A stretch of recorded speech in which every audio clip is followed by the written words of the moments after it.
रायगडच्या पालकमंत्री पदाचा तिढा हा कायम आहे। त्यातच आता 1 मे रोजी म्हणजेच महाराष्ट्र दिनाच्या दिवशी आदिती तटकरे ज्या मंत्री आहेत त्याच आता ध्वजारोहण करणार आहेत। यावरच बोलण्यासाठी आता आपल्यासोबत आहेत एकनाथ शिंदे गटाचे म्हणजे शिवसेनेचे नेते महेंद्र दळवी। सर, काय सांगाल? आता ध्वजारोहण या आदिती तटकरे करणार आहेत, अजून देखील पालकमंत्रीचा तिढा सुटला नाहीये।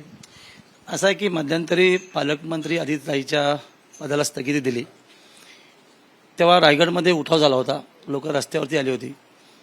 खरं तर पूर्ण इतिहास असा आहे की पूर्वीच्या सरकार जेव्हा परिवर्तित झालं तेव्हा ह्याच आदिती तटकरे पालकमंत्री असताना त्यांना पदत्याग करावा लागला, हा इतिहास आहे। त्याच्यामुळे बरेचसे आता मंत्री झाले आहेत आणि रायगडवासियांची सर्व पक्षांची अपेक्षा आहे की बरेचशाच्या रूपाने रायगडला पालकमंत्री पण मिळालं पाहिजे, परंतु स्थगित दिली असताना पुन्हा त्यांना 1 मेच्या कामगार दिनानिमित्त झेंडा रोहाचं हे देणं हे आम्हाला मान्य नाही आहे। म्हणून आम्ही त्या दृष्टिकोनातून उद्याच 30 तारखेला पूर्ण रायगड कार्यकारिणीची बैठक लावली आणि याला मी निषेध तर करणार, विरोध तर निश्चित करणार। आणि विशेष कारण त्याचं असं आहे की आता DPCचा फंड पडून आहे आणि तो अजून वाटप झालेला नाही आहे किंवा पालकमंत्री नसल्यामुळे, आणि त्याच्यामुळे आम्ही आशावादी आहोत की एकदा रायगडचं पालकमंत्रीपद भरवशाच्या रूपाने निश्चित व्हावं। जिल्हा नियोजन समितीचा फंड देखील लोकांना, सर्वसामान्य ग्रामीण भागातले विकास कामं थांबले त्यालाही मिळावा, हा सगळा आमचा त्यामागचा उद्देश आहे। आणि मग आता आमची विनंती आहे विशेषतः मुख्यमंत्री आणि दोन्ही उपमुख्यमंत्र्यांना की एकदा रायगडच्या संदर्भातला हा निर्णय घेतला पाहिजे आणि भरवशाच्या रूपाने घेतला पाहिजे। आणि म्हणून उद्याच्या येणाऱ्या कामगार दिनानिमित्तच्या कार्यक्रमाला आदिती तटकरे आमचा विरोध निश्चित राहील। कुठेतरी ही संधी भरत गोगालेंना पण दिली जाऊ शकत होती असं वाटत नाही? हा कुठेतरी अन्याय असं वाटतं आपल्याला, आपल्या पक्षावरती, आपल्या नेतृत्वावरती? खरं तर मागचं झेंडारोहणाचं त्यांना आदितीनं दिलं होतं ते बरेचशांना द्यायला पाहिजे अशी आमची अपेक्षा निश्चित होती। मग रायगडवरती अन्याय का? कारण रायगडच्यामुळे मागचं सरकार परिवर्तित झालं याची आठवण करून देण्यासाठी आम्ही उद्या कार्यकारिणीची बैठक घेऊन निश्चित 1 तारखेला आम्ही त्याचा विरोध करणार। पण का असा अन्याय होतोय आपल्याला काय वाटतं? आणि काय आपण हे भरत शेठच्या मागे आहातच, अनेक दिवसांपासून आपण आहात, आपली देखील ही भूमिका आहे की भरत गोगाले यांनाच हे पालकमंत्री मिळायला पाहिजे, पण मिळत नाहीये। आणि आदिती तटकरे यांना आता कुठेतरी संधी मिळतीये ध्वजारोहण करण्याची, म्हणजे असं वाटतं कुठेतरी की त्यांना पालकमंत्री आहे त्यांच्या गोटात पडतंय?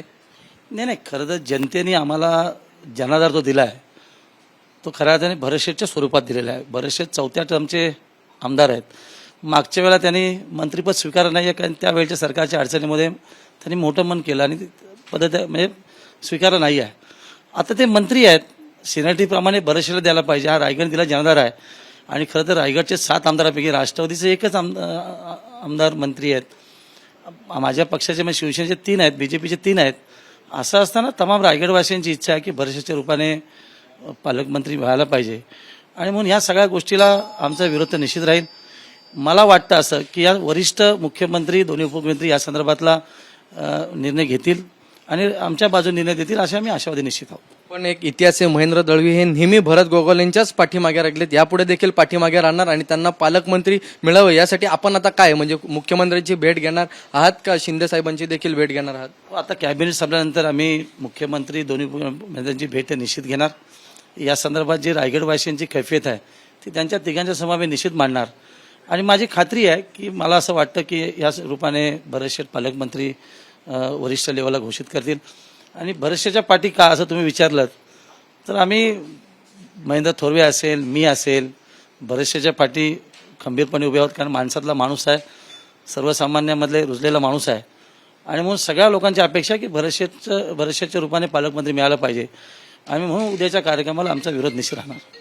हे होते आपल्याबरोबर आमदार महेंद्र दळवी ज्यांनी सांगितलं की 1 तारखेच्या कार्यक्रमाला आमचा नेहमीसाठी विरोध आहे कारण की कुठेतरी भरत गोगाले यांना ध्वजारोहणाची संधी मिळायला पाहिजे होती अशी समस्त शिवसैनिकांची भूमिका आहे। कॅमेरामन अजित कदम सोबत ईशान देशमुख, ABP माझा, मुंबई।